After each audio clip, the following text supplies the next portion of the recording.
of all the things in the world, of all the things that a human being can do, why yoga?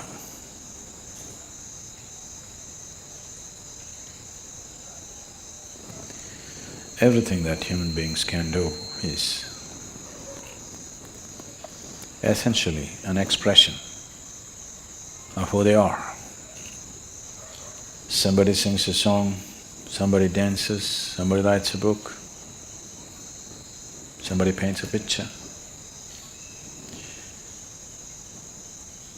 Whatever else we do is an expression of who you are. You may be conscious of it, you may be unconscious of it, but still everything that you say, everything that you do, everything that comes out of you is essentially an expression of who you are.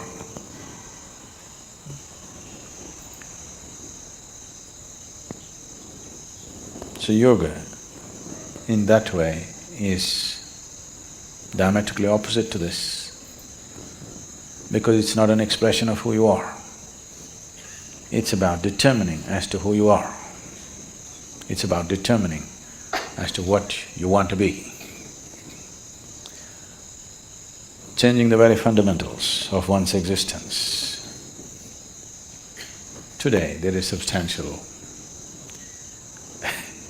medical and scientific evidence to show that the very fundamentals of the activity of your brain, your chemistry, even your genetic content can be changed by practicing different systems of yoga.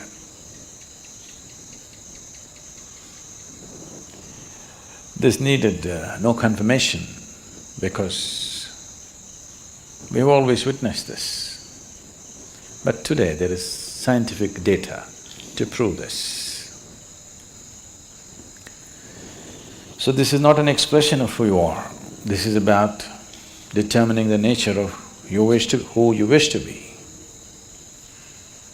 changing the fundamental ingredients which has made you who you are. So yoga as a system needs much more involvement than any other things that any other forms of things that we do, which are merely an expression of who we are. If you find full expression through any particular activity, it may also leave you somewhat transformed.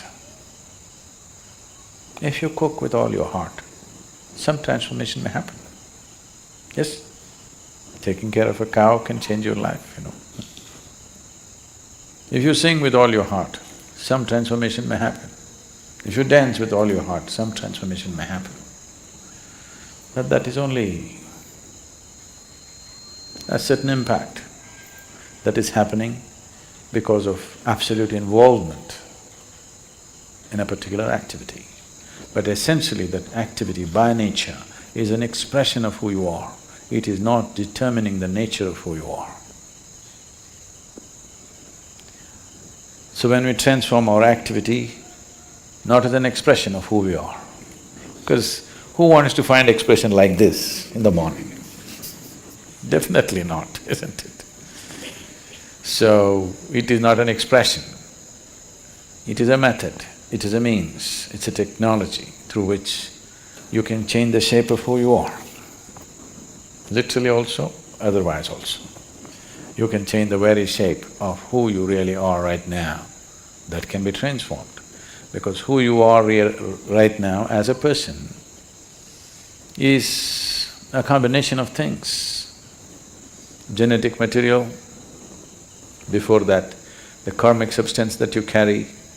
Because of that, you chose a certain womb, so the genetic material, and since the moment you were born, whatever kind of impressions that have gone into you in the form of variety of experiences, situations, thoughts, emotions, relationships, associations, whatever else you have imbibed, all these things make you a certain kind of person. When you say, I am a certain kind of person, what you're saying is, I have this kind of compulsions. When you say, I am this kind of person, what you're saying is, this is the kind of compulsions that I identify myself with, so I am this kind of a person. People, it's a very Western thing, but it's very much there in India today, because a lot of Indians are far more Western than West. If you go all the way west, you come back to India. So they are much more Western than Westerners are today. So people say, I'm a morning person, I'm an evening person. So what they mean is, morning, I cannot wake up in the morning. That means I'm an evening person. I can't stay awake in the evening, so I'm a morning person. Not only that, people… it's going far, some are BlackBerry people, some are Apple people. So world is getting divided in so many ways. They're not just instruments that you use and keep it down, you get identified with it. So there are chapati people, there are rice people, there are dosa people, there are idli people, all kinds. So, what kind you are is essentially a certain type of compulsions. So you set yourself into the process of yoga because you don't want to be this kind or that kind. That you will be the kind that you're required to be in a particular moment. If it's morning, you're a morning person. If it's evening, you're a evening person. If you're not required to be a person, you're not a person. That is, you become flexible. This flexibility, we start working with your body to start with. Afterwards, it should come to every aspect of your life.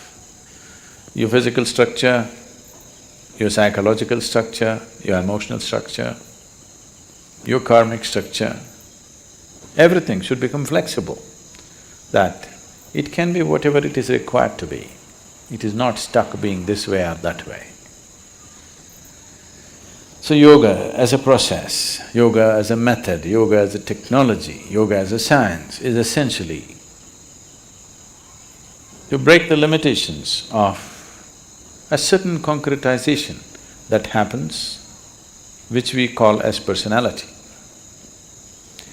To evolve from being a person to a presence. If you're a person, that means you have made a shell out of yourself. You formed a shell, within that shell only you can operate. If you break this shell, you will no more be a person, but simply a presence. As life is, as God is, just a presence. If it can be encased in a shell, it becomes a person. So yoga means slowly you're working on making the shell thinner and thinner, more and more porous, that one day you can exist without a shell.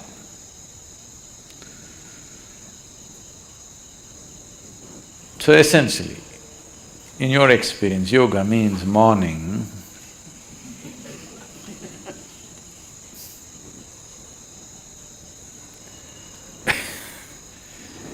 Why the sadhana? The way it is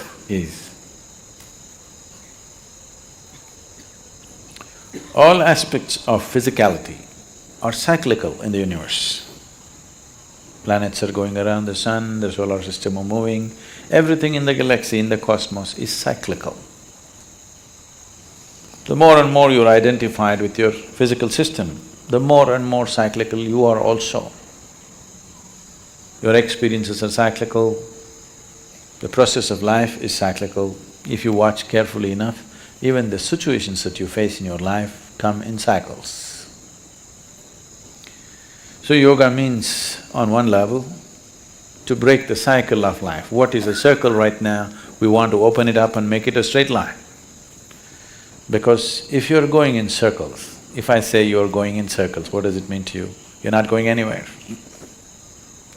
It just gives you an impression that you're going somewhere, but you're not really going anywhere, you're going through the same thing again and again.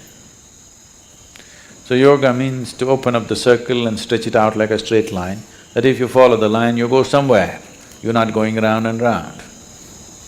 nature is not going to release you so simply. You have to work at it and work at it and work at it. Otherwise, you must be happy doing the circle. A circle also can be described as a circus. If you become conscious, the whole thing looks like a circus. If you are not conscious, you can only see 3 feet in front of you, then it's all real. If you can see the whole circle of your life, suddenly it becomes like a circus. Once you realize it's a circus, you don't want to go through the circus again and again. Only if your vision is too limited, you can see only 3 feet in front of you, everything is real for you. If you open up and see the whole circle, the way you're going, it looks like a circus and definitely you don't want it to continue forever, you want to do something about it. So these cycles, these repetitive cycles of compulsiveness is coming because there are various types of memories in the system. Memories, karmic memories, information essentially means memory, isn't it? It is the foundations of information that we carry which has constructed this body the way it is. To live in it and not to be off it will not come easy. I'm not saying it's difficult, but it needs to be worked at. The sadhana is just about this. However simple the sadhana is, every day if it is worked at, slowly one can see a certain level of freedom happening within you step by step, maybe inch by inch, maybe micromillimeter by micromillimeter, but nobody can say it is not releasing you, it will slowly release you. If you want to go rapidly, a lot more to do. You don't mind going slowly, something to do.